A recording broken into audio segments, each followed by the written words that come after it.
Hey, Winter here. Now, over the last week, you guys have sent in some great questions. We've picked a few of them, and let's get to that right now. All right, this next question comes from Maddie, who sends in this. I'm not having much of a great time now.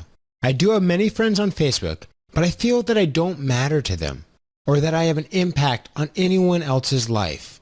It feels something like, if something happens to me, they would say, "Oh, you poor thing," and then move on with their lives. I'm constantly disappointed in myself, and I don't know how to carry on. So first off, Maddie, I'm sorry to hear of your hard times right now, and of course, throughout life, we've all been there. I hope it is comforting to know that we all go through these times of loneliness, purposelessness, disappointment, and a sense that no one cares. Because you're not alone in this. Nowadays, social media contributes to people feeling both more and less connected to other people. We feel close, yet we feel distance. The widespread use of social media sometimes means our friendships wind up being reduced to like and share. They can never compare with face-to-face contact with a flesh and blood human being. Caring, empathy, interest, friendships, and love cannot be communicated online. You have to be able to see the person's face, hear the inflections in his or her voice, and exchange emotions through your eyes and body language. No matter how many friends you have on Facebook, real-time human interaction is irreplaceable. So I'm going to suggest that you start joining some groups of people who share interests with you. Volunteering will bring you into contact with other people, and it will add a sense of purpose and meaning to your life. Volunteering has been shown to be physically, mentally, and emotionally healthy as well. Human contact does not always have to be personal.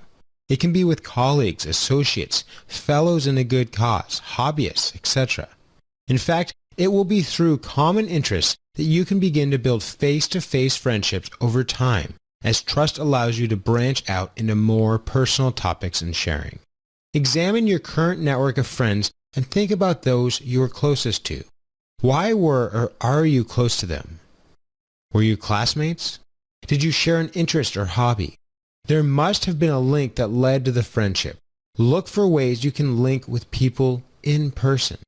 You didn't mention family, but some people find family members are their primary circle of supporters and companions. Relatives gather for holiday meals and activities and one another's life milestones like graduations. These are built-in people in your life who should matter to you and to whom you should matter. Could blood and in-law relationships in your life benefit from some investment on your part? You may have taken the initiative, but people will appreciate invitations to group activities you have suggested and organized. Throw a party and invite people over. Arrange for a luncheon and get everyone a group rate at a good restaurant. Keep in regular contact and create opportunities for meaningful, quality time to interact with friends and family. And be genuine, sincere, and trustworthy in all your interactions, and your relationships will grow. It is important to understand that friendships change with time. Few friendships last forever. People move. Their circumstances change. They marry, have children, sacrifice relationships to pursue education or a career, or are involved in elder care. Change is the main reason friendships break up. This just happens. No one is at fault. Some friendships arise out of convenience. You carpool with someone you become friends with. Or friendships form while you are coworkers or colleagues working on a specific task or purpose together. Then, when someone changes jobs and no longer carpools with you, or the person moves, or the mutual project is finished, the relationship falls by the wayside. Only you can decide whether these kinds of friendships are worth pursuing or whether they should be appreciated for what they were at the time. As long as you give your best, there is no reason to grieve that circumstances change and people move on. The worst approach to relationships is expecting to receive something from others. If you're expecting people to care for you, to focus on your needs, and to be there for you, you will not only be disappointed in yourself, you will also be disappointed in others as well. They say the best way to have a friend is to be one. Try to be there for other people as a good listener, a person who cares, someone who will do their best to help others, and you will have plenty of friends. Set limits too, though in the same way that you should not expect your friends to focus on you. they should not expect you to focus totally on them either. Look for people with whom you have a healthy give and take, where both parties give and receive, and enjoy. Our last question of the day comes from Patty. Here's what she sent in. My fear is I am too old to attempt anything. I would like to gain more knowledge and be more aware. Well, Patty, a person is never too old to attempt new things. In fact, researchers are finding that the fastest growing group of people in the world are those who are living to be 100 years old. It is no secret that life expectancy is increasing. People are living much longer than they used to, and they have had many more productive, healthy, and vibrant years of life than at any other time in history. So don't be so quick to rule yourself out. You may be around for quite a while. So don't worry that you can't teach an old dog new tricks, because old is becoming more and more of a relative term. Scientists are discovering that the brain is a highly malleable structure. That is, it changes and forms new connections constantly. People who keep their minds active ward off dementia, which is why older people are advised to read, to do crossword puzzles, and to engage in games of strategy. You will be helping yourself enormously by attaining more knowledge and awareness. Our fears often cause us to listen to negative and unhelpful self-talk, such as, I'm too, just fill in the blank, to succeed at that. Old, young, stupid, fat, thin, shy, limited, etc. Don't listen to the voices in your mind.